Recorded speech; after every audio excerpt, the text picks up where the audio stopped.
Hello and welcome to the very first edition of For It's a Grand Old Team to Pod For. Emphasis on the old and emphasis on the pod. With me, Tony Haggerty at Haggerty10 on the Exeter Twitter handle, and I'm delighted to be joined by the wonderful Kevin McKenna. Now, hello Kevin, how are you? I'm good, Tony. Looking forward to this.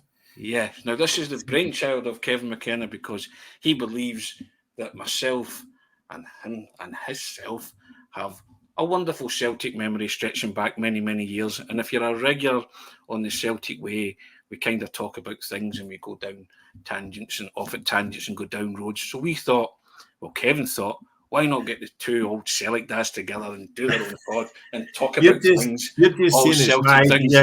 Just in case it fails. No. Look at the two of us. There's a plethora of knowledge there, Kevin. It's somewhere in our collective heads.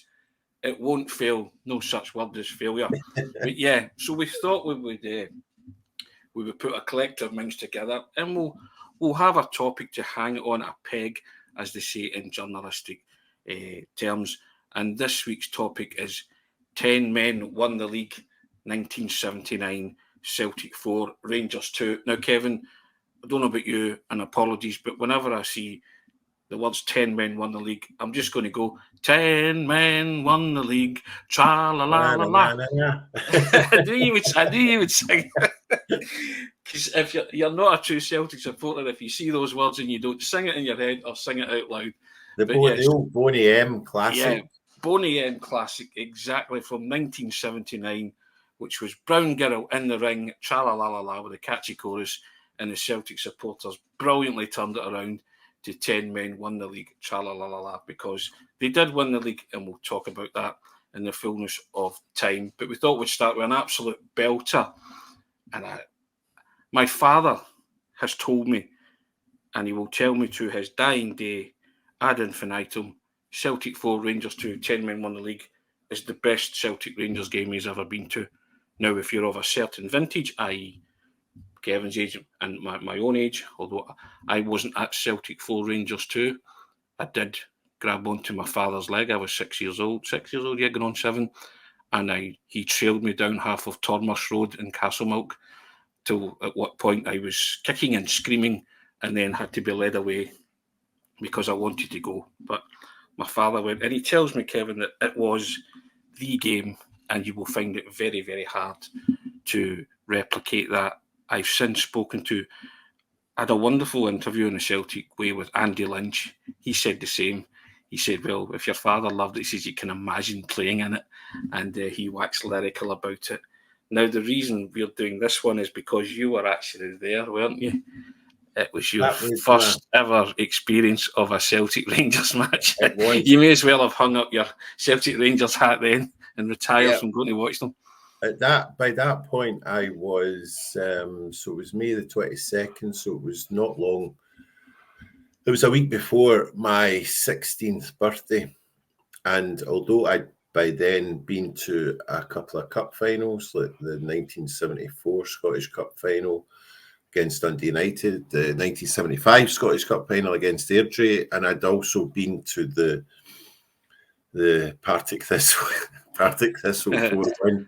That was my first big game that my dad thought it was safe to take to, because it was the cuddly, lovable Jags, and Celtic were sure to win, and there'd be no tension and no mayhem. And of course, we're 4-0 down at half time.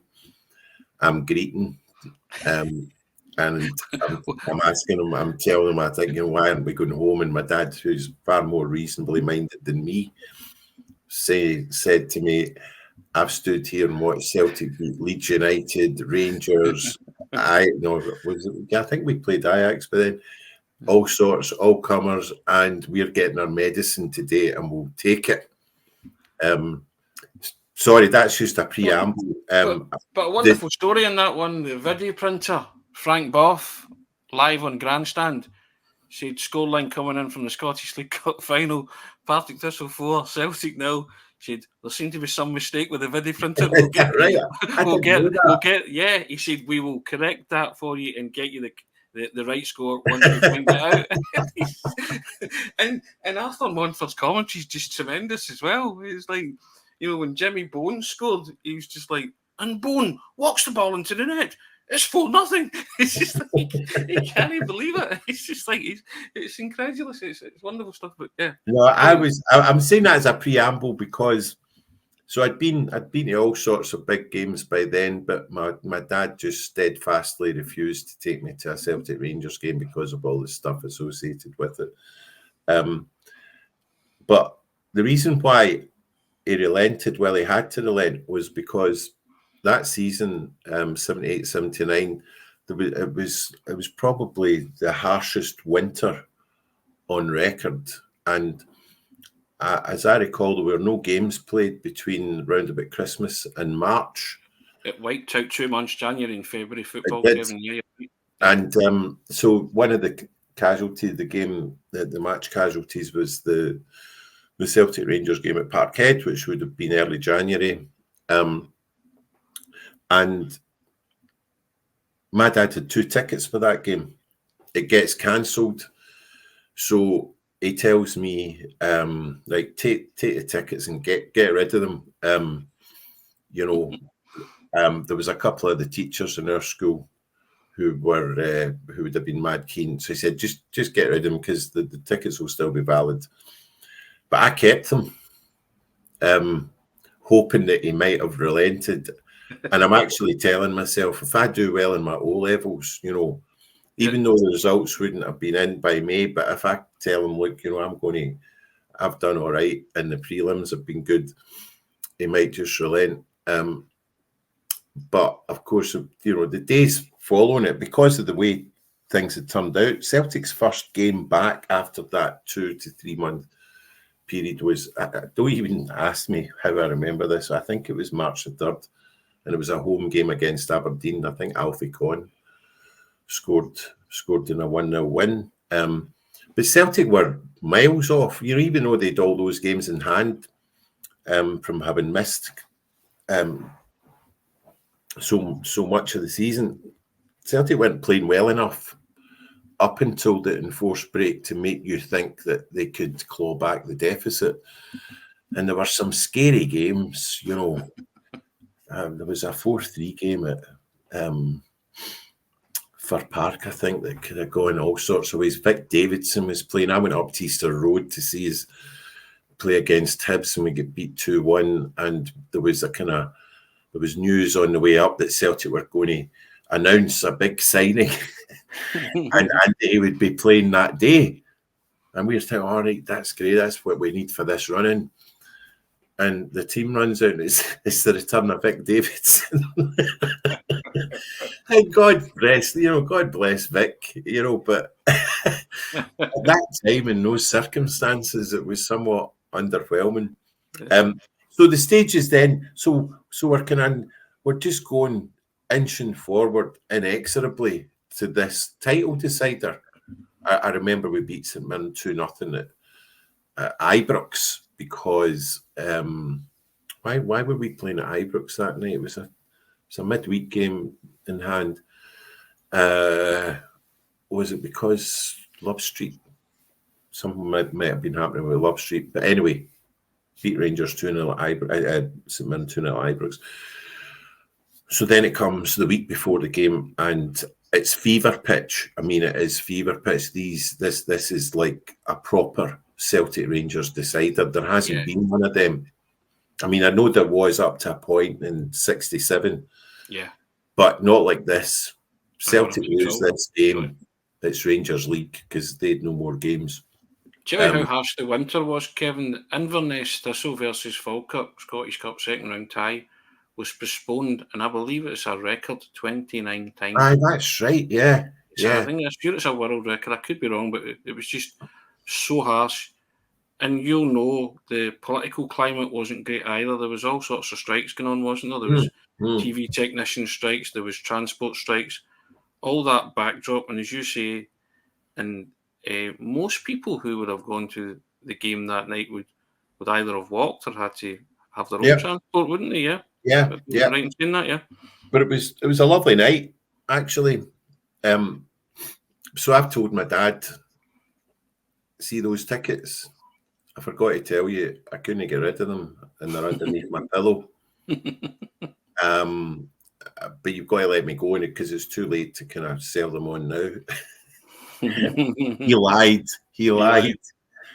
So he was just so delighted that I'd held on to these tickets, given that, you know, the dramatic circumstances of the game. Scheduled, you know, we weren't playing well, and it was. And this is a Rangers team, Kevin, that had gone to the Philips Stadion and beat PSV in the European Cup. They'd beaten 3-2 away, and Juventus as well. They'd knocked both of them out. European Cup. They'd beaten PSV. In fact, that was the first time, if memory serves me, that was the first time. I'm sure any of our viewers or listeners who've got Rangers supporters might check this out. But I think that was the first time PSV had ever been beaten at home in Europe. First time they'd lost a European tie at home. Yeah, it was. And that's bona fide. John Gregg was the manager of Rangers, and he was doing really well. You know, beating Juventus home in over two legs, beating PSV Eindhoven. You know, you beat the Dutch champions and the Italian champions. You're looking, and then they played Cologne. Bettiga and all that were playing for Juventus as well, weren't they? Roberto Bettiga and some real. We played them a couple of years later on down the line, didn't we? Yeah, you know. So, but things kind of. To be honest, I thought John Gregg was harshly treated by Rangers. You could see what he was trying to do. Rangers had been a very traditional up and at them, long ball, get tore in, you know, brute force over skill. They had skillful players, but they were John. That was what they'd won the treble the previous year. Yeah, because Celtic were still getting over the King Kenny, weren't they? And John Gregg came in, and he tried to play a kind of more sophisticated style of football. The likes of Robert Russell, who was an excellent player for Rangers, featured in that. In fact, I think he scored the winner in Eindhoven. He did. So, you know, we're meeting them at Parkhead, and, you know, I don't know what the odds would have been, but we wouldn't have been considered runaway favourites, anything like it, because the previous season would finish fifth in the league. And I've never been more tense. I've never been more kind of awestruck than walking out into the main stand, and you just see the two clubs running out, and it's you know, all those photographs you've poured over of Celtic Rangers games and the atmosphere, you know, because the photographs are very atmospheric because they always were taken against the backdrop of a packed crowd. And you see the Rangers blue for the first time, and also for the first time you see an entire stand given over to the Rangers fans. So that's a first, you know, about 18,000. That's the most. I used to always say it's the most I've ever seen in an away. Yeah, in fact, at points, I mean, that old Rangers end, I'm sure they could get 26,000 into it.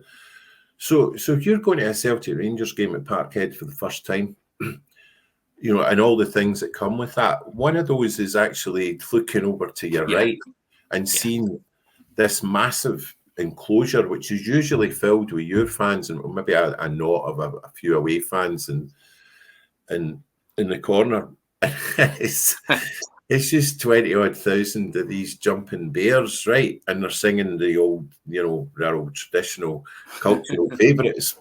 And it kind of, you know, it's like, oh my. 52,000 were there that night, but lots of Celtic supporters dispute that. Official crowd. It was the magic turnstiles. Desmond White's magic turnstiles were in operation then. So that was the backdrop. And I would agree with your dad. I've been to dozens and dozens of Celtic Rangers games since then. Memorable games. The 6-2 game springs to mind. A couple of fivers. You know, there was a 3-2 game 2 or 3 years later, where I think Murdo McLeod scored the winner. But that one is the daddy of them all, the 4-2 game.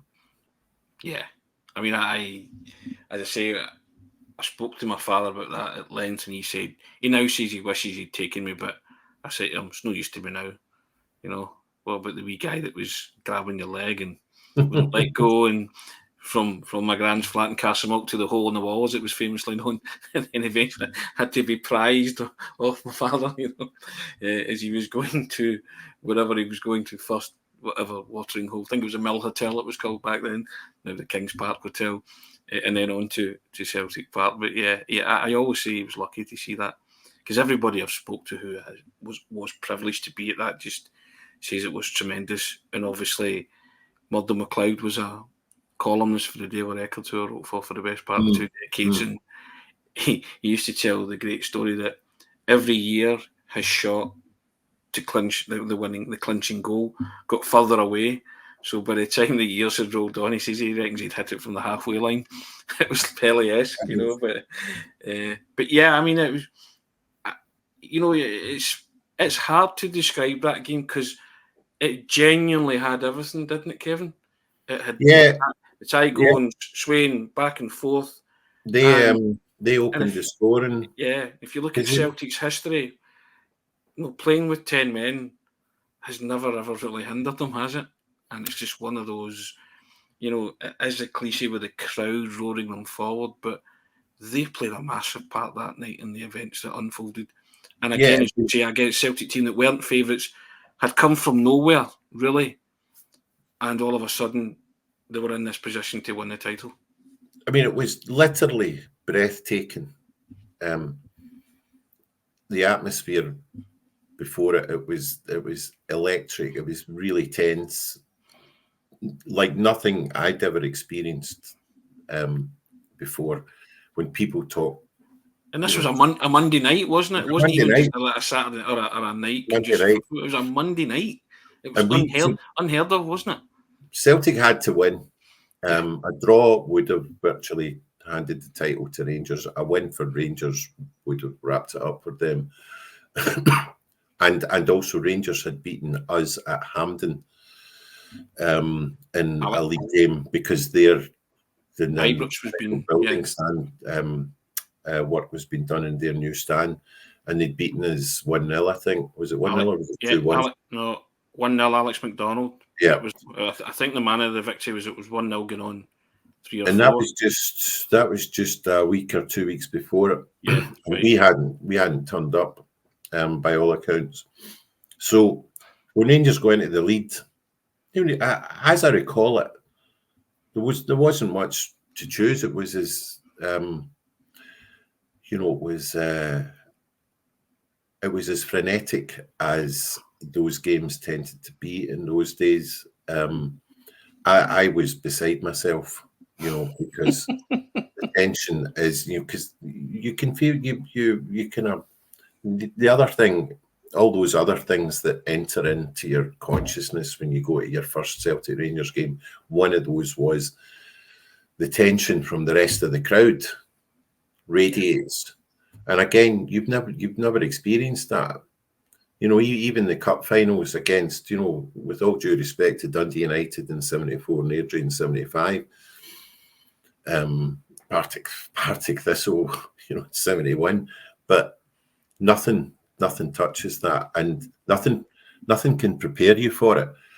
And you'll have kind of the kind of middle class elites and savants and sanctimonious types in the media who say, oh yeah, all that tension and it's all negative and it shouldn't be like that and it's unhealthy because we know what it's all about. But they haven't got a clue what it's all about.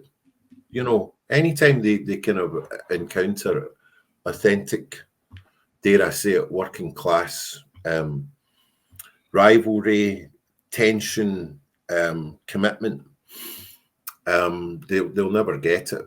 They'll never understand it. And it's what makes the greatest derby in the world. And although I'd love to go and see racing Boca Juniors versus River Plate. But put me down for travelling with you then as your they companion. They go into one goal lead, and then Johnny Doyle gets sent off, and we all knew Johnny was going to get sent off because we could see what he'd done. You know, had a wee fly kick at Alec McDonald, who'd opened the scoring 9 minutes, I believe. Yeah, you know, there was none of the Celtic players were arguing. All the ones around about, knew that he was going off, and there was still more than. I mean, that was before half time.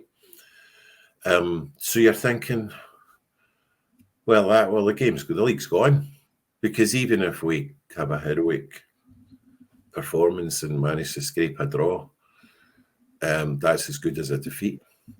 And then, like as you had said, Celtic have since developed a kind of a habit of winning with 10 men, but until that 1979 game, there hadn't really been that many, or any big ones. Doyle sent off 51 minutes, so it's just after half time. Was it just after half time? They're 1-0 down. McDonald just scored, so he boots McDonald, doesn't he? A wee slide dig at his back, wasn't it, when he was lying on the floor, because he thought he'd feigned injury, and his excuse was he was telling him to get up. I got up, you, right in front of the referee. Keep the referee there. And then, of course, they just kind of. I mean, it was just like an electric charge had gone through those players. I mean, there was some big leaders on the park, quite apart from, there was Danny McGrain, Roy Aitken, Tommy Burns, Murdo MacLeod, Davy Probin, Peter Latchford in goal, Andy Lynch. In fact, there's that classic photograph of just after Murdo scored the fourth goal, and Andy Lynch has got is running towards him. He's kind of his back. He's like dancing towards him. Yeah. Probably dancing to 10 men won the league. And those are big. Those are big, hard players. They're iconic. They're iconic photographs. Those aren't. Yeah, and ingrained in your mind. They just weren't going to accept anything other than a victory. George McCluskey, who was outstanding that season, and he was great in that game. He was all over the place. I remember my dad loved George McCluskey. He had a lot of time for George in the way that he played football, and knowing that he was, cast iron, 100% Celtic man. And he was just delighted that George scored and that he made one of the others and that he had a great game. Yeah, I mean, Aitken equalises 66 minutes. Everybody said this was the night Big Roy really took charge. Feed the bear and all that kind of stuff. But it was actually, he did. He drove everybody forward. And he did arguably his greatest ever night in a Celtic jersey. Having watched most of Roy's career after that, because memories are from around about that time, then I can only say it must have been. But he equalises 66 minutes, and then you say George scores to make it 2-1. Incredibly, they've still got 10 men, and they're pouring forward to win the match. George scores 2-1, and then Bobby Russell scores. Bobby Russell. The ubiquitous Bobby Russell. A wee daisy cutter through a ruck of players. Bottom corner. That's McCluskey just gave Celtic 74 minutes. Celtic supporters are still celebrating. Bobby Russell, bang, 76 minutes. 40 minutes left with 10 men. You're thinking Rangers are going to hold out for this draw, and it's all over again. But it's incredibly Celtic go and win it. But it was almost as if. I remember. I can almost remember exactly where I was sitting in the main stand. So I'm despondent, but I'm looking round and. Nobody in the nobody sitting around me was accepting that either, and this seemed to kind of with the Celtic players. It was like it was as if Rangers hadn't scored. It was like, all right, just forget that, right? It's still 14 minutes. How many can we score? It's not can we get another goal? It's like how many? From my dad talking and yourself talking, Kevin.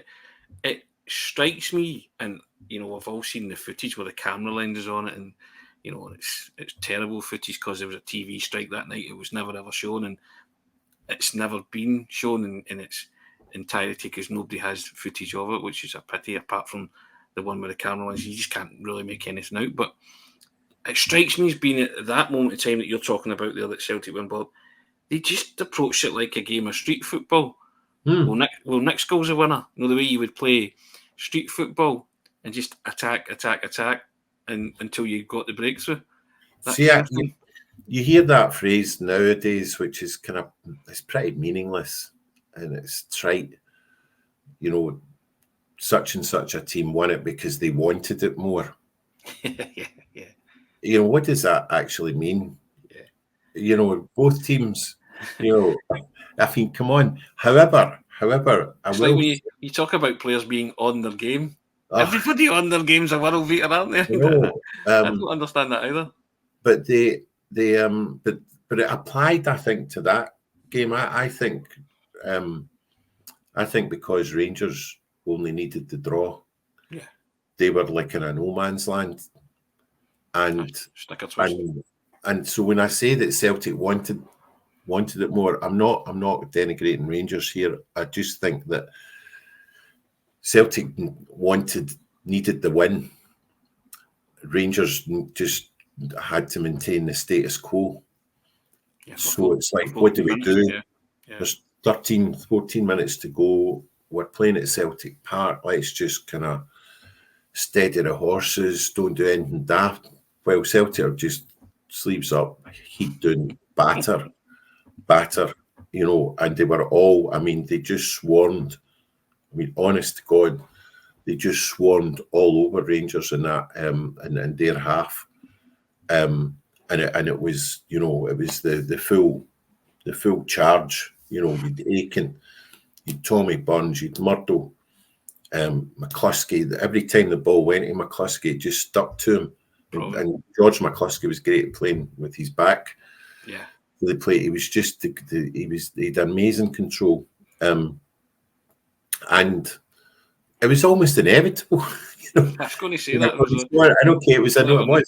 It was an OG by Colin Jackson, but that ball was getting in, and then Rangers kind of made a half-hearted attempt to make it 3-3, but they were beaten. You know, they'd just been battered, and I remember Murdo picking that ball up. You know, so we're at that stand side, and actually when I saw that kind of grainy footage that exists, actually. Where I was sitting at, I thought it was much further out. Yeah. But it was quite far into the touchline. You know, it wasn't like he was in line with the edge of the 18-yard box. You know, there was an angle there. But what a feeling. What a feeling. What a strike. Oh. And the irony is, it's like it became synonymous with Murdo, didn't it? Oh, of course. It's not like his first ferocious strike. What a player. You're never topping that all. And what a person as well. I mean, I've been getting to know him through doing the column for the record and stuff. A wonderful, wonderful man, and just he was terrific with myself. I mean, I have to say that. He was great. A wonderful guy, you know, and some great football. But what a goal! And to say that it's probably his best goal against Rangers, but he's got a litany of them. Well, he scored a few good goals against Rangers. Totally. And that was, you know, the one in the 4 each game, the one in the League Cup final. Yeah. Well, I think Big Roy had taken it off his toe just seconds before that. The one in the League Cup final was a stormer. A rasper, exactly. But yeah, my dad said that the minute Murdo's goal goes in, it was just the feeling of euphoria. He said he's never experienced Celtic Park like that in his life. In those days as well, you just, I've got school the next morning, and I had a part-time job. Well, I wish it was a part-time job, working in the local petrol station. and I was trying to save up for something, some stereo, and I basically just rated what I'd saved. Like it was like, so there was just a few quid, and so I bought all the newspapers, bought 3 of each, including the ones that weren't allowed in the house, and as you do, and then wanted, and then thought, right, I'm taking the bus into town on a Saturday, and there was a stall in the Barras that had all sorts of, football memorabilia, but there was sold a lot of Celtic stuff. So I'm just heading in there, and I just want to blow everything in Celtic stuff. Badges, medals, pens. What was the old chant? Hats, scarves, badges, and tapes. Air colours. Yeah, hats, badges. There's your hats, badges, and the scarves. Hats, scarves, badges, and tapes. Air colours. Exactly. To be fair, Kevin, for years I had a 10 men won the league, but I never wasn't big in badges. But I had a 10 men won the league badge on my Celtic scarf when I was a kid. And then I got to about 16 and I thought, that's not really cool, is it? But and I lost the badge, and I kicked myself. All the pin came out it, and it fell. And I wish I still had it, because it was a cracking wee badge. It was a belter. But it's as you say, it's just one of those games that just lives long in the memory, and it has taken on that kind of mystical reverence, hasn't it? Because of the fact that there was a TV strike and there's that grainy footage, and it is one of those moments where, as a Celtic supporter, it's an I was there. I know people use that as a cliche as well. I was there, but it is one of the definitive I was there moments in Celtic's history, isn't it? And 100%. for those who are lucky to be there, like my old man, like yourself, I am so green and white with envy. It is what it is, you know what I mean? But I was a kid, I think, that it's not, you wish that the highlights existed, that the footage existed, obviously. Because, like, apart from anything else, 2 of the goals were Stormers. And the Murdo goal was one of the iconic goals in Celtic's history. However, the kind of that mysticism, that mystique that you talk about, that swirls around that game is somehow kind of reinforced by the fact that the cameras weren't there.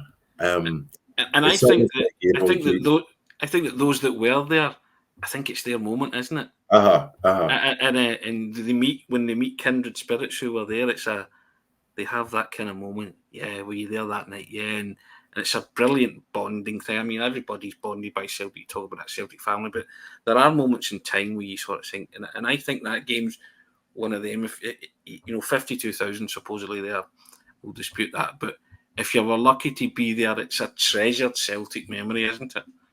It really is. Totally. I mean, there was when most Celtic, well, we didn't know. We were driving back home, and we didn't know. Then I'm pretty sure we didn't know then that the game wouldn't be shown. There'd been speculation that the strike would mean that it wasn't going to be shown. But I think there was also a hope that one way or another they'll get that game on. They'll come to some sort of deal. I remember my dad thinking, he was a staunch trade unionist, right? My dad, and he's saying, maybe the Celtic fans who are in the strike committee, maybe they'll come to a wee deal to. And of course, we walk in the door and it's not on, and you're kind of gutted. But there was a lot of paranoia.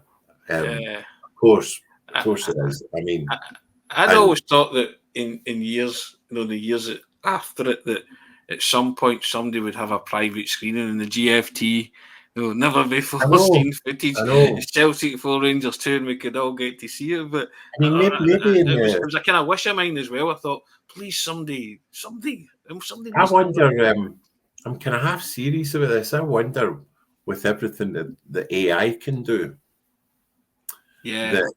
So you basically, if somebody feeds in. Yeah, that grainy footage. In a chronological manner, that all the incidents, right, and you've got you can realise what Celtic Park looked like then, all the players, the way they played, and all a kind of minute by minute breakdown with my colour, right? And maybe you've got maybe if there's a Rangers fan, we know who would consent to kind of dredging up those horrible memories to do it from his perspective. Then you feed it all in. You could maybe have an AI sort of representation of the 90 minutes. That'd be great. An AI in the GFT of the 10 men won the league. Aye. How good would that be? And the other reason why there was paranoia is that 2 years before, in May '77, we'd won the double, and we clinched the title against Hibs at Easter Road. Joe Craig scored, and it was it would turn out to be, didn't it? It turned out to be Kenny Dalglish's last season. Yeah, that summer, yeah. And Hibs had this bitter old chairman called Tom Hart, I think, who was trying to make some kind of point with the TV companies. I think it was about the issue that he just thought that Celtic and Rangers got a disproportionate amount of coverage. Not that there was a hell of a lot of coverage in those days anyway. Yeah. And you're thinking, well, he might have had a point if it was the early 70s when Hibs had an absolutely magical team. But they didn't in 1976, 77. So he just decided, he was a total narcissist. He decides he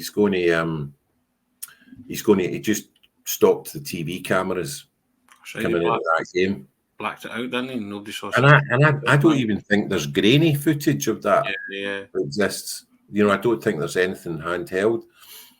And then, of course, in 1957, in the 7-1 game against Rangers, the story is that some BBC technician leaves the cap off the camera, thereby rendering whatever had been captured null and void. And you're thinking, aye, right. We've just lost 7-1, right? We now know about who was in charge of the BBC at that time, BBC Sport in Scotland. Aye, very good.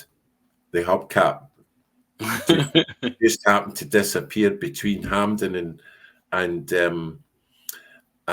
Queen Margaret Drive, where the BBC HQ was, after their worst defeat and our biggest victory. Aye, very good. So you've got that. Triumph. You've got the hat trick. There's that great quote. It might be apocryphal, but I was told it by a journalist of long standing who's no longer with us, who said that Bertie Auld, who'd played in all the rounds, I think, in 57. That's right. Final, yeah. He didn't play. I didn't play. And he was told the score by a journalist. Journalist said, "Did you hear what happened?" Because I don't think he went to the game. And he said, "No, what was the score? Was that 7-1? He said, "Celtic beat Rangers 7-1. And Bertie Auld turned to the journalist and said, "That's a tragedy, son. That's a marvellous tragedy." I don't care if it's apocryphal, because I think it's something that Bertie would have said anyway. I would have. So as I say, I take that as bona fide and legendary. And yeah, I mean, that there's only the Pathy newsreel stuff from the 7-1 game, isn't it? I believe. Again, I think over the years some of it has been cleaned up a bit. Yeah. It's not bad. It's not that bad. You can make it out, can't you? That's the thing. But as you say, 77 with Tom Hart, it's kind of ridiculous decision, but fair enough. But 79, but I think I know you can sit back in the chair and you're one of those 52,000 and you can smile, and my old man does the same, and I shake my head and I'm like, but it's like you never tire of talking about these things though, because they're seminal moments in Celtic's illustrious history. And we've been talking for 40 minutes now. You could go for 40 years. Stuff like this, because it just brings a smile to your face. I don't care what team you support. Every team can do that, and every team's supporters can do that. Yeah. And we were supposed, and if we're going to say something, 79 later on that year, Davy Cooper scores one of the best goals ever scored against Celtic in the Drybrook Cup. I was there too. And you were at that. And that, again, is grainy cinematography footage. And that's grown arms and legs in a life of its own. I don't care, Kevin, what colour of jersey that is. It's the best goal you're ever going to see again. And in 100 years' time, it has to be in your top 3 goals of all time, because it is astonishing. It's an astonishing goal. I make no apologies as a Celtic fan for saying I actually felt privileged that I saw this. I mean, I should add that the pain, the pain is assuaged by the fact it was only the Drybrook Cup. But nevertheless, the Drybrook Cup was a tidy wee competition. It was intensely fought over. And we, Aberdeen and Hibs had a great record in it. It was great because the pitches were brilliant at that time of the season, and my dad took me a few of them. But that 79 game, I was in the old Celtic end at Hampden, scorching day, and really good game. But Rangers played really well. But this goal by Cooper was right down because he scored into the Celtic end. Yeah, I mean, he picks the ball up just outside the 18-yard box, and I think, again, if memory serves me, I think he picks the ball up with his back to the goal. Yeah, he does. And he plucks it out the air, so it hasn't hit the ground. And he basically dances around 3 Celtic players, while juggling the ball. The ball hasn't hit the ground until he sticks it in the pokey. And we're, like, I mean, what can you do? What can you do? I remember at creative writing at uni, and we were going through a Tom Leonard phase, so they asked us to write something. So I wrote an ode to David Cooper, and one of the verses was, "Game a ball and a yard of grass, he'd," what was it? Was it that? No, game a ball in the Celtic defence, he'd beat 5 by playing keepy up. Game a ball in the Celtic defence, cup your whack for the Drybrook Cup. That's what I wrote, and the marker said to me, "I'll need to get somebody in, an independent marker to adjudicate this." He says, "Because that sounds great." He says, "But I've not got a clue what you're talking about." And the independent marker came in, and it was like, "Oh yeah," he said, "That's a Tony, that's lyrical, and you've missed your true calling." But I blame Tom Leonard because it was all I wrote the words phonetically, So and at the end of it, I said, "What did I say?" In a Clydebank Rangers, Motherwell and Scotland kit, the number 11 with a cultured left foot, right? And that was kind of the way I kind of thinged it off. So it was wow. I'll send it to you. It was one of the things I'm most proud of. To me. You should be sending it to the Rangers. In fact, they're sold for cash, Tony. They might actually auction it off. You could do your bit for the Jers. Two of my Rangers supporting mates said I should contribute. That might buy them a couple of girders. I put it in the book, the first book that I wrote. I put it in because I love David Cooper. I thought he was a fantastic player, and and they were saying I should have submitted it to the museum and let them have it, that kind of thing. So I was never that egotistical to think, but it was that good. It was just something I did because one of my mates at uni was a huge Rangers fan, huge David Cooper fan, and I wrote it for him. It's kind of backstory to that. And have you still got the original? I've still got the original, so somewhere. So it says, but but it's as I say that so it doesn't. My point is that me and you are talking about a moment in time at Celtic 4, Rangers 2. This applies to every team. There's more to unite and divide you in football. I've always said that. We've just sat there and spoke on a Celtic podcast about David Cooper for 5 minutes. There'll be people throwing things at but the point is about, these are seminal moments in history that you remember watching your football team. And, that 4-2 game, I mean, I talk about it as if I was there. I just suffer from the fact that I wish I was there, and I was there, and I was certainly there in mind, certainly not in body. But it was a crazy season actually, because so Hibs had put us out in the quarter final of the cup in a 4-3 game at Easter Road, I think, and in the League Cup. It was either Aberdeen or I think actually Hibs might have beaten us in the League Cup as well. But we didn't play European football because we were so murder polis in 77, 78 for the first season since, we'd started competing in European football in 62. That 78, 79 campaign was our first season without European football. So we competed in the Anglo-Scottish Cup. That's right. And we played giants of English football, Burnley, yeah. Burnley. We played Clyde in the opening game, right? I think we beat them 6-1 or 6-0 at Sheffield. I think Stevie Archibald might have been playing for Clyde. And then it was Burnley.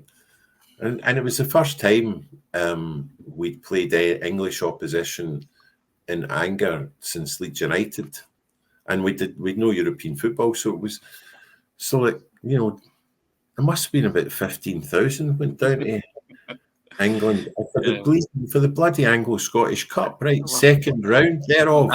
My dad went to that as well. Burnley, I mean, God love them.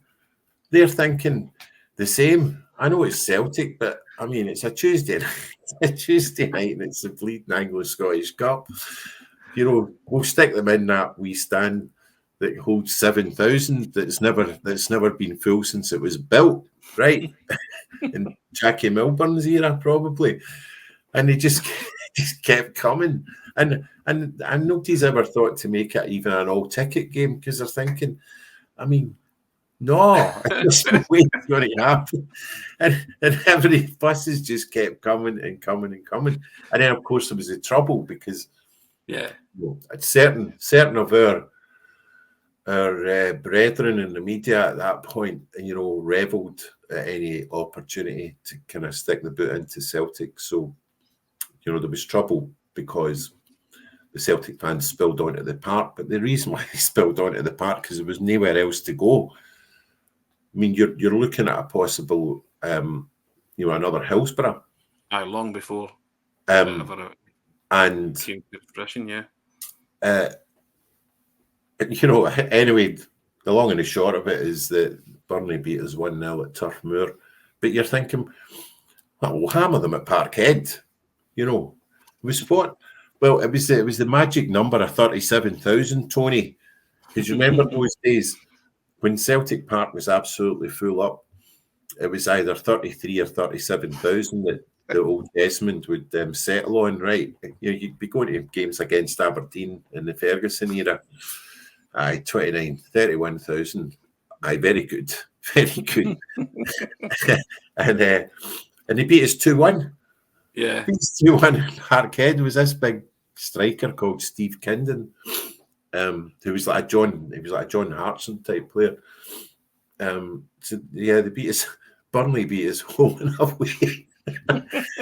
But see the following season, right? Because your Rangers fans are taking, are absolutely ripping everything out of us. And but the following season they played Chesterfield. Aye, right. Now Burnley are a far bigger team than Chesterfield, and Chesterfield beat Rangers.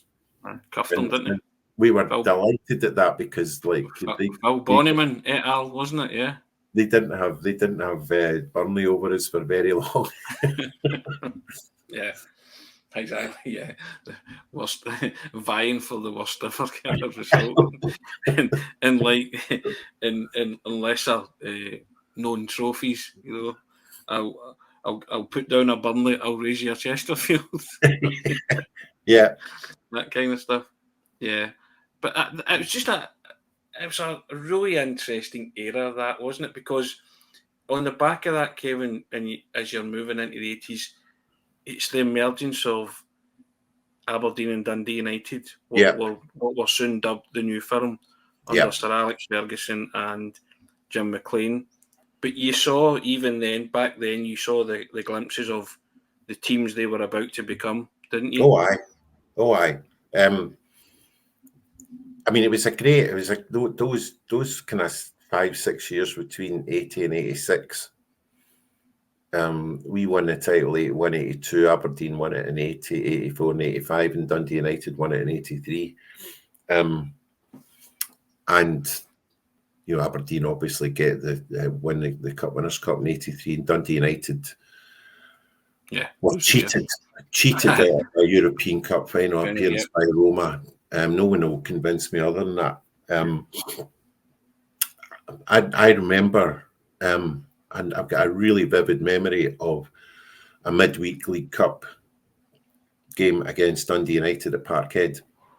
I think it was a quarter final, and it was a two-legged affair at that point, and we'd gone up to Tannadice and drew 1-1 with them. So you're thinking, well, we'll win the return. And Dundee United did win the League Cup in 1980 and 1981. So I think this was 81. And they came to Parkhead, midweek game, and honest to God, Tony... Battered the 3-0, didn't they? Yeah. Well, actually, battering is the wrong word. They just played us off the park. Yeah. Beautiful football, beautiful Celtic type football. Yeah.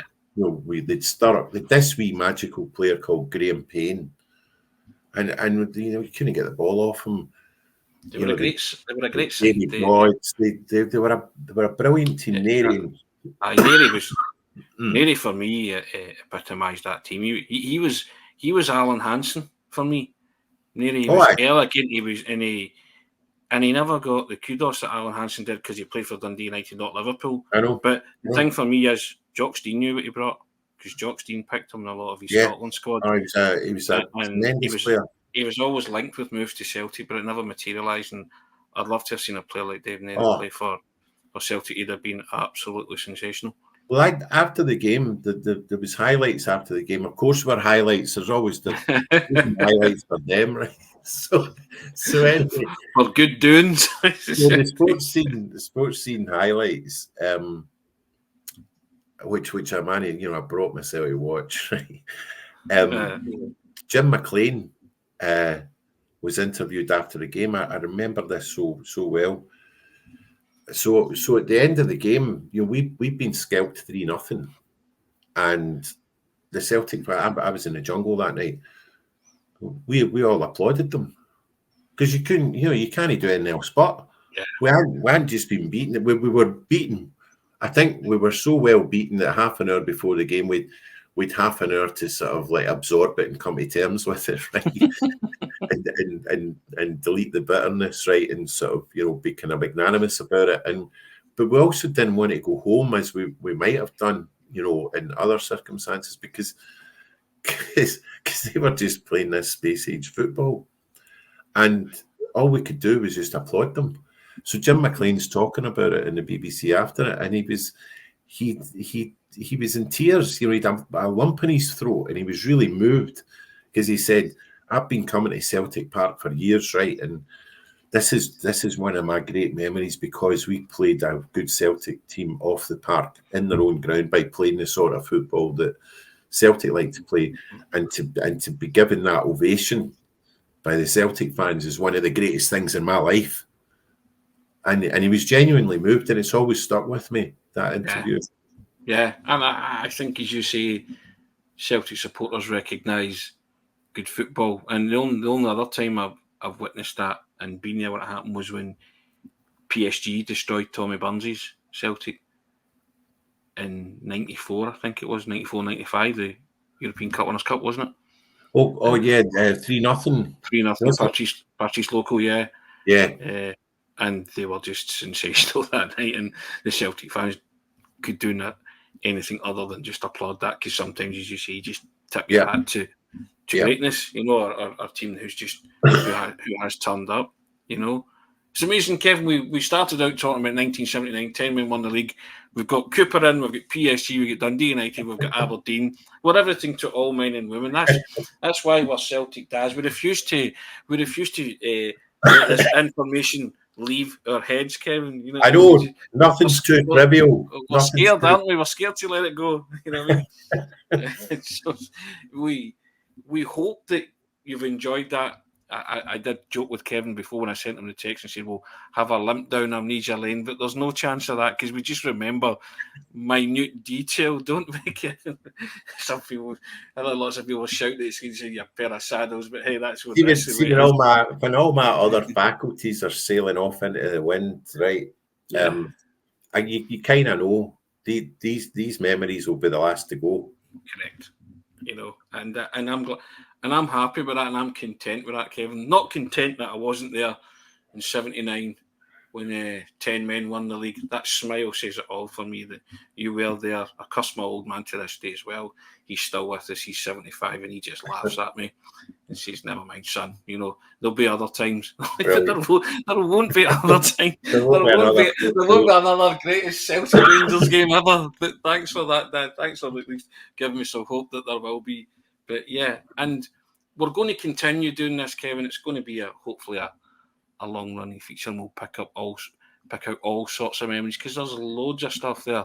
Right. You know, we've been talking about things, and I've got a feeling the Daily Express 6-a-sides, 5-a-sides competition is going to crop up soon, Kevin, as well. Yeah. Remember that? Mm-hmm. Sports Night, Harry Carpenter, but we'll maybe keep that one in the back burner. That's something I'd love to see on video cassette again. Somebody must have it. Somebody's got to have that, surely. And we might even, we could maybe even remember or visit Quiz Bowl. Yes, indeed. Well, they didn't actually win it in 1967, did they? Yeah, I think we did. Did they not? No, I don't think they did. I think they won it in 68, but it's become one of those urban myth questions. Celtic won everything that they entered that season, including Quiz Bowl. We'll need to explain to everybody when the time comes what Quiz Bowl was, right?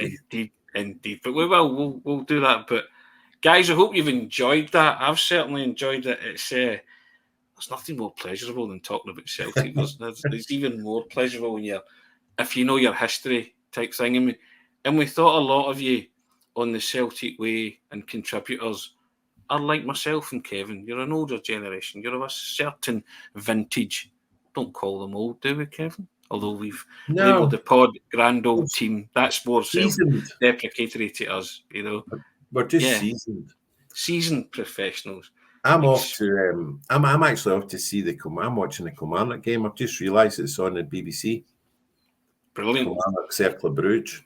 That'll be a good game. In fact, I'll join you in that. I'll tune in for that. But guys, hope you've enjoyed that trip down memory lane.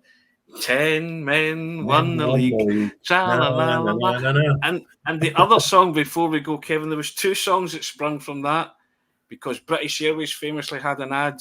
We'll take more care of you. Fly the flag. Fly the flag. Fly the flag. Turned that into we've won the league again. Fly the flag. There you go. You can't beat a couple of old duffers singing to end a show, can you? I mean that's if I do nothing else in my life, I've gone out on a high. I had the pleasure of singing a Celtic song with Kevin McKenna. Kevin, you've been absolutely wonderful. Thank you for that. And you, thank you. That was brilliant. This has been it's a grand old team to pod for. 10 men won the league edition 1. Stick around, there'll be plenty more. Kevin, thank you so much. Really enjoyed that, sir.